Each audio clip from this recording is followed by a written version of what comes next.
Trade यूनियनों के संयुक्त मंच ने राष्ट्रव्यापी हड़ताल का आयोजन किया है और इस हड़ताल में कर्मचारी संगठन इकट्ठा हुए हैं जो अलग अलग कर्मचारी संगठन और मजदूर संगठन का समर्थन ट्रेड यूनियनों का प्रदर्शन यहाँ पर चल रहा है। केंद्रीय मजदूर संगठन एवं कर्मचारी संगठन के आह्वान पर 9 जुलाई को देशव्यापी हड़ताल की जा रही है। 35 घंटों के कार्य सप्ताह को लागू करना होगा। वो लोग यहाँ पर प्रदर्शन कर रहे हैं। साथ ही आज पूरी तरह से काम ठप कर दिया गया है और काम ठप होने के बाद सरकारी क्षेत्र में नई भर्ती चालू करो लगा हुआ है और यहाँ पर तमाम सरकारी क्षेत्र में नई भर्ती चालू करो। चलिए कुछ लोगों से बात करते हैं। हिंदुस्तान के मेहनत कशों की एकता जिंदाबाद। क्या क्या मुद्दे उन्होंने रखे हुए हैं, हिंदुस्तान के मेहनत कशों की एकता जिंदाबाद मुद्दों को लेकर आज ये हड़ताल की जा रही है, तो लोगों से हम बातचीत कर लेते हैं। भैया क्यों हड़ताल करनी पड़ रही है आप लोगों को? क्यों हड़ताल करनी पड़ रही है आप लोगों को? स्ट्राइक जो है सर अपने नई भर्ती के लिए और महंगाई के खिलाफ और LIC के प्रीमियम में जो GST लग रही है और जो बहुत सारी मांगे हमारी हैं उसी के लिए आज स्ट्राइक किया गया है। आज दफ्तरों का काम आप लोगों ने ठप कर दिया है क्या? आज दफ्तरों का काम पूरी तरह ठप कर दिया? पूरी तरह से ठप है। केंद्र सरकार की कर्मचारी विरोधी नीतियों की वजह से किया जाता है। कर्मचारी नाराज हैं क्या नीतियों से? तो पूरा देश नाराज है, सिर्फ कर्मचारी के आम जनता तक त्रस्त है इन नीतियों। इसका असर कर्मचारी भी तो आखिर जनता का एक हिस्सा है, कहीं न कहीं उसका असर तो पूरे देश पर पड़ता है। तो उसलिए रोष है कर्मचारियों के अंदर में, इसको लेकर पूरे देश में 25 करोड़ लोग जो है आज हड़ताल का आह्वान किए और महंगाई जैसे तमाम मुद्दों को लेकर ये लोग आज हड़ताल कर रहे हैं और इसमें सरकार की जो नीतियां हैं उसको लेकर खास तौर पर विरोध जता रहे हैं। जो कर्मचारी संगठन के जो नेता उनसे बातचीत करते हैं, उनसे जानते हैं कि क्या क्या मांगे हैं, क्या क्या मुद्दे हैं जो देश में बुलानी पड़ी। लंबे समय से आप लोग विरोध भी कर रहे थे इस बात का। देखिए, ये हड़ताल का जो सबसे बड़ा मांग है कि भारत के मजदूरों ने लंबे संघर्ष के बाद जो कुछ भी कानूनी अधिकार या राहत हासिल किया था, जिसमें न्यूनतम वेतन का अधिकार था, काम के घंटे का अधिकार था, ग्रेच्युटी का अधिकार था, औद्योगिक विवाद अधिनियम के जरिए आपस में जो है समस्याओं पर विचार विमर्श का अधिकार था, ट्रेड यूनियन बनाने का अधिकार था, हड़ताल का अधिकार था, ग्रेच्युटी का अधिकार था, सामाजिक सुरक्षा के अधिकार थे। इस सरकार ने उन सारे 44 से अधिक कानूनों को खत्म करके उसे 4 श्रम संहिता में तब्दील कर दिया और उसका नतीजा ये है, ये कानून अगर अमल में आ जाए, जिसे श्रम संहिता कह रही है सरकार। आपको याद होगा किसानों के मामले में भी इस सरकार ने जो 3 कृषि कानून बनाए थे, मोदी सरकार ने ये दावा किया था ये किसानों के आज़ादी के लिए बनाया गया है। हकीकत ये है वो किसानों को गुलाम बनाने के लिए बनाया गया था और इसीलिए 1 साल 14 दिन तक किसान लड़े और अंततः उस सरकार को कानून वापस लेना पड़ा। ये सरकार श्रम संहिता को भी जो है मजदूरों की जिंदगी का बेहतरीन कानून बताने की कोशिश कर रही है, लेकिन हकीकत में ये मजदूरों के लिए गुलामी का दस्तावेज है जो अंग्रेजी उपनिवेश काल से भी ज़्यादा बदतर स्थिति में हिंदुस्तान के मजदूरों को मालिकों के रहमो करम की ओर ले जाता है। इसीलिए हम ये मांग कर रहे हैं ये श्रम संहिता वापस होनी चाहिए। दूसरी बात, ये सरकार हड़ताल के अधिकार पर हमले कर रही है। इन्होंने जो है जो भारतीय न्याय संहिता बनाई, इंडियन पैनल कोड बदल कर अब जो BNS बन गया, उसकी में एक अतिरिक्त धारा जोड़ी गई, धारा 111, जिसमें ये प्रावधान किया गया कि अगर कोई संगठित प्रतिरोध है मजदूरों के आंदोलन का, उसे भी उसने अपराध की श्रेणी में शामिल कर दिया। यानी ये सरकार देश के जनतंत्र और नागरिक अधिकारों पर हमला के साथ साथ देश के मजदूरों के हड़ताल के अधिकार पर हमला कर रही है। तीसरी जो सबसे महत्वपूर्ण बात है, इस देश में जो कुछ भी आज प्रगति हुई है उसमें सबसे बड़ी भूमिका है वो है हिंदुस्तान के पब्लिक सेक्टर का। अगर पब्लिक सेक्टर बैंक नहीं हुआ होता तो देश की आर्थिक प्रगति नहीं होती। अगर public sector life insurance corporation of India या जल इंश्योरेंस की पब्लिक सेक्टर सब्सिडीज नहीं रहती तो हिंदुस्तान की ये प्रगति नहीं होती। कौन सी दुनिया की ऐसी संस्था है जिसने 5 करोड़ की पूंजी पर 54.25 लाख करोड़ रुपए का आधार एसेट तैयार किया? उसका नाम है life insurance corporation of India. कौन सी ऐसी संस्था है जिसने 32 लाख करोड़ रुपया से ज्यादा देश में अधोसंरचना के विकास के लिए योगदान किया? उसका नाम है LIC। कौन सी ऐसी संस्था है जो 13वीं पंचवर्षीय योजना में 14.5 लाख करोड़ रुपए का योगदान दी? कौन सी ऐसी संस्था है जो रेल हो, सड़क हो, बिजली हो, परिवहन हो, देश में अधोसंरचना के लिए जब कभी भी देश संकट में आया, शेयर बाजार में भूचाल आया, कौन खड़ी हुई? Public sector life insurance corporation of India. आज ये सरकार पूंजीपतियों के दबाव में, अमेरिकी साम्राज्यवाद के दबाव में, इंश्योरेंस के अंदर 74% की वर्तमान विदेशी पूंजी निवेश की सीमा को बढ़ाकर 100% करने जा रही है। यानी देश की जो घरेलू बचत है, उस घरेलू बचत को ये सरकार कॉर्पोरेट वेलकम के जरिए कॉर्पोरेट्स के हवाले कर रही है। हम ये समझते हैं कोई भी सरकार वो केवल मैनेजर है, मालिक नहीं। देश के पब्लिक सेक्टर की असली मालिक है भारत की आम जनता। सरकार मैनेजर है, आती है चली जाती है।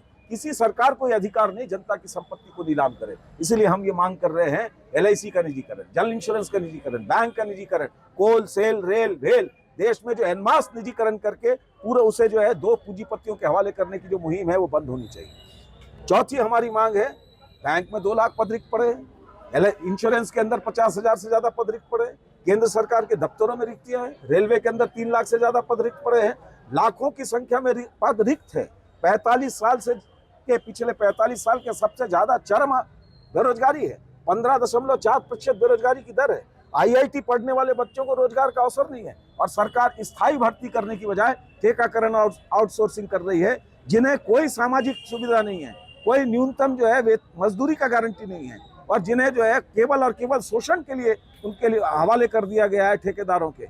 हम ये मांग कर रहे हैं ठेकाकरण आउटसोर्सिंग बंद होना चाहिए, स्थायी भर्ती होनी चाहिए। राज्य सरकार हो, केंद्र सरकार हो, LIC हो, बैंक हो, पब्लिक सेक्टर हो, सब जगह जहां रिक्तियां हैं वहां भर्तियां होनी चाहिए।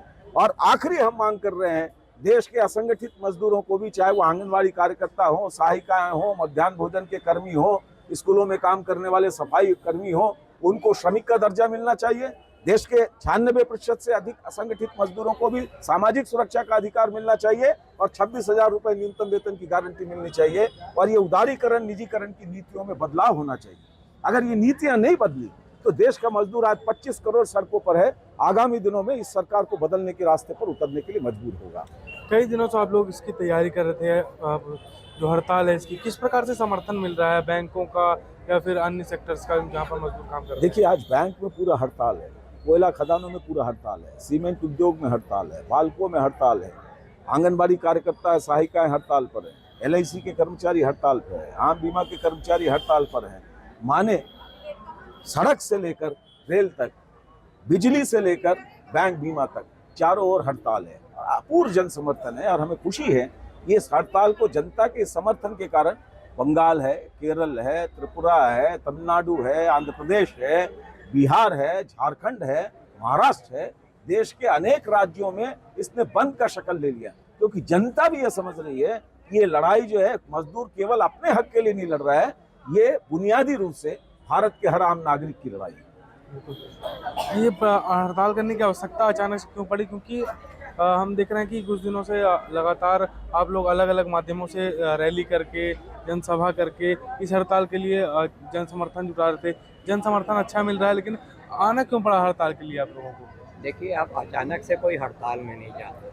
हम बार बार सरकार से डिमांड करते हैं, अपनी मांगे रखते हैं।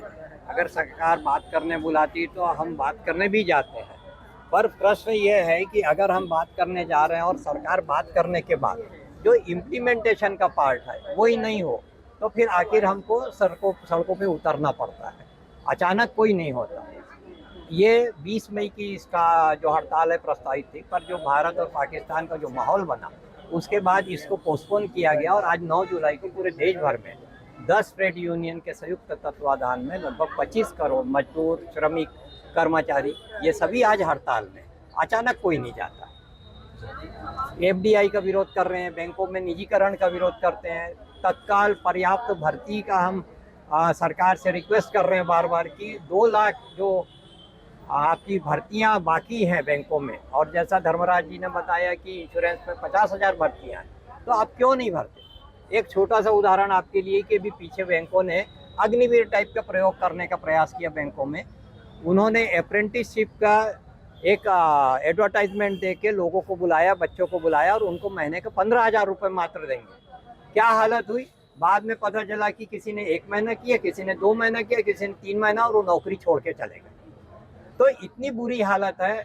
अगर मान लीजिए बैंकों में और इंश्योरेंस में और गवर्नमेंट सेक्टर में आपने भर्तियां नहीं की, तो आगे चल के जो सरकार की मंशा है कि सभी को प्राइवेट सेक्टर में ढकेल दिया जाए, उसमें वो सफल हो जाएगी। अब देख सकते हैं पीछे महिलाएं भी हैं और वो लोग भी यहाँ पर प्रदर्शन कर रहे हैं और काम आज पूरी तरह से ठप कर दिया गया और बंद कर दिया गया। कुछ लोग और उनसे भी बातचीत करते हैं।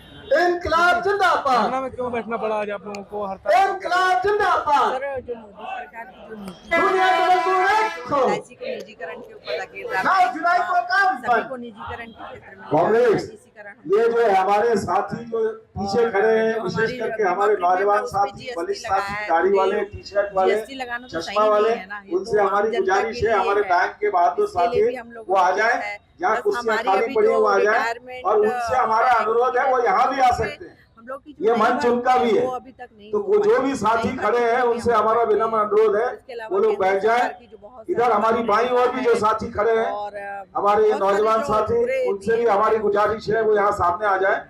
ये आज चेयर पूरी उन्हीं तरह से का काम है, आप लोगों ने ठप यहाँ कर दिया। आकर वो लोग अपना जी, स्टाफ बिल्कुल ज्वाइन ठप करें, कर इनमें दिया। और ये से पूरे चेयर नीचे यहाँ उतार जो दें। जितने भी एलआईसी ऑफिस है पूरे और भारत अब जो है विधिवत रूप सभी से जगह यहाँ पे काम आज है। की जो बैंक, हड़ताल बीमा, है, हमारी इस हड़ताल की आंगनबाड़ी सभा वाले की कार्रवाई 20-25 शुरू लोग होगी जो और उसका आगाज जो है थोड़ा बुलंद आवाज के साथ होगा। यूनियनों के संयुक्त मंच ने देशव्यापी हड़ताल बुलाई थी। इसका अपार समर्थन कर्मचारियों और मजदूरों की ओर से मिल रहा है और कर्मचारी जो है आज हड़ताल पर बैठे हुए हैं और दफ्तरों में ताला लगा है। इनकी मांग है कि निजीकरण को जो सरकार बढ़ावा दे रही है और नीतियों में फेरबदल कर रही है, इससे कहीं न कहीं मजदूरों को परेशानियां बढ़ रही हैं उनकी, और निजीकरण से जो अवसर है नौकरी के वो समाप्त हो रहे हैं। इसी बात का विरोध ये लोग कर रहे हैं। साथ ही श्रम संहिता को लेकर भी नाराजगी जता रहे हैं और महंगाई का जो मुद्दा है वो भी इस हड़ताल में देखने को मिल रहा है। कर्मचारी संगठनों का कहना है कि देशव्यापी हड़ताल में अपार जन समर्थन मिल रहा है और सभी जो बैंक हैं या फिर अन्य सरकारी संस्थाएं हैं वहां पर ताला लटका हुआ और देशव्यापी हड़ताल में उनको अपार समर्थन मिल रहा है।